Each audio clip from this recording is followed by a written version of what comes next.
As I was laying down on the floor, curled up with Rosario in my mouth, I said one last prayer to God. You send me a sign. Stop me. Don't let me pull the trigger. Triston Wilson from Houston, Texas, shared his story of how he survived being shot in the head. I felt isolated throughout most of my life, and I spent a lot of my years in foster care, more than half of my childhood.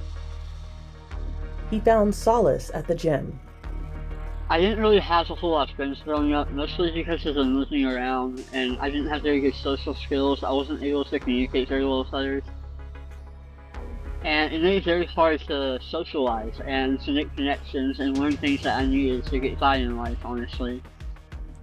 Triston's world drastically changed on July 14th, 2023. So I had a suicide attempt with a 12-gauge shotgun. I was living in my own apartment and I was sharing it with two people that were homeless at the time. So while they were gone, I had that moment of weakness where I finally just slipped up and I snapped.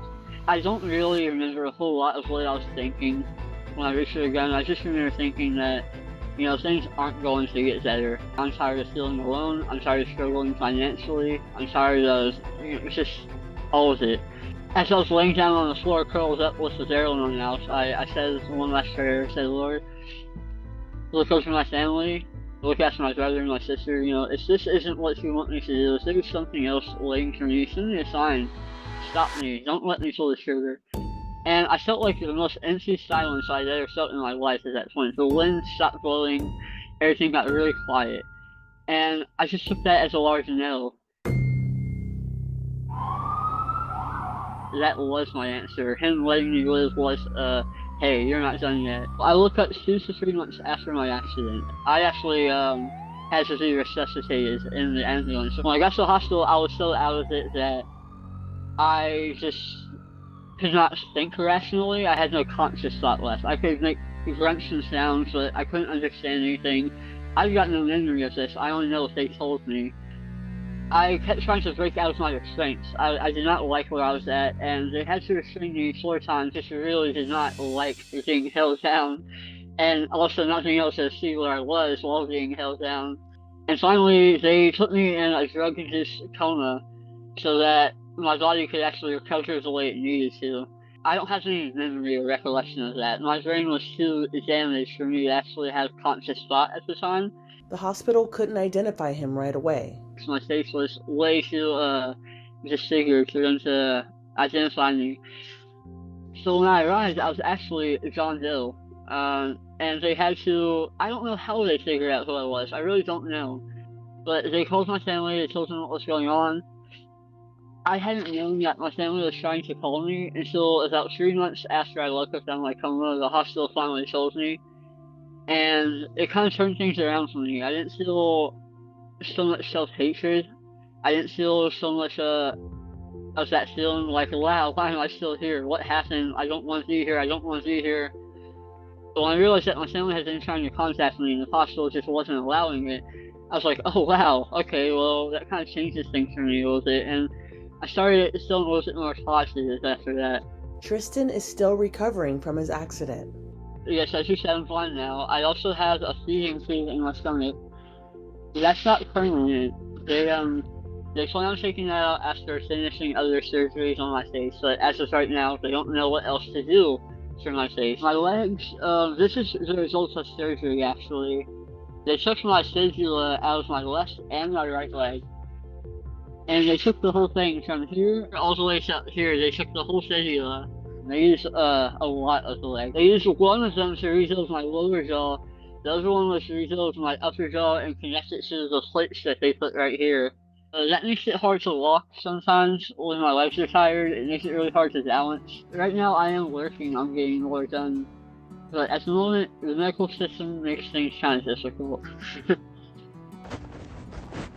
The life now for me, now that I'm blind, is it's different, I'll say that much, definitely different. In my dreams I could still see, I was still normal looking when I saw my reflection. I wake up now, and it's not, oh, I'm blind, life sucks. This is how things are supposed to be now. There's nothing I can do about that, that's how things are. And it doesn't really affect me much on my daily living. We're out here! I still am able to prepare food for myself. I can still take care of all my hygiene by myself. When it comes to activities, hobbies, things like that, I mostly just focus on making my videos for social media and talking to people in my inboxes and replying to comments, and I focus mostly on that because that's the biggest thing that I have going on in my life right now.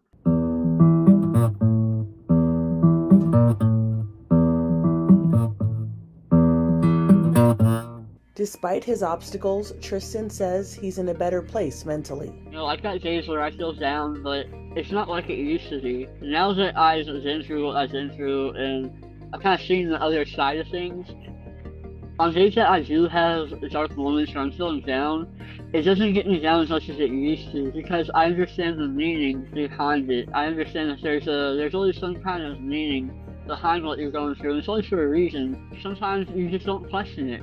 Just tell yourself that it's going to be alright, and there's no reason to worry too much at the time. Say no matter what, nothing can get me down.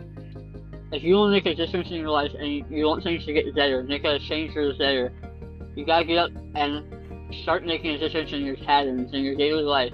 There's hope.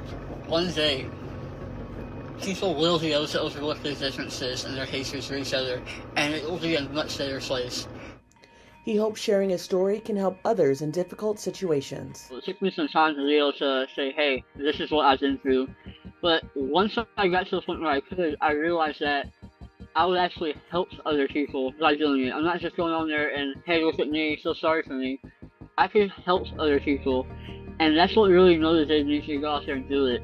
Because I knew that there's a lot of people out there hurting that feel like there is no one to reach out to, and there is no one that's willing to reach out to them, or that can understand.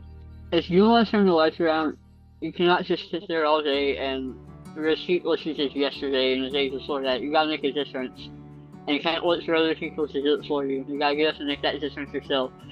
If you or someone you know is struggling, reach out to the National Suicide Prevention Line 24 hours a day at 1-800-273-8255. or by dialing 988. You can also text the crisis text line at 741-741.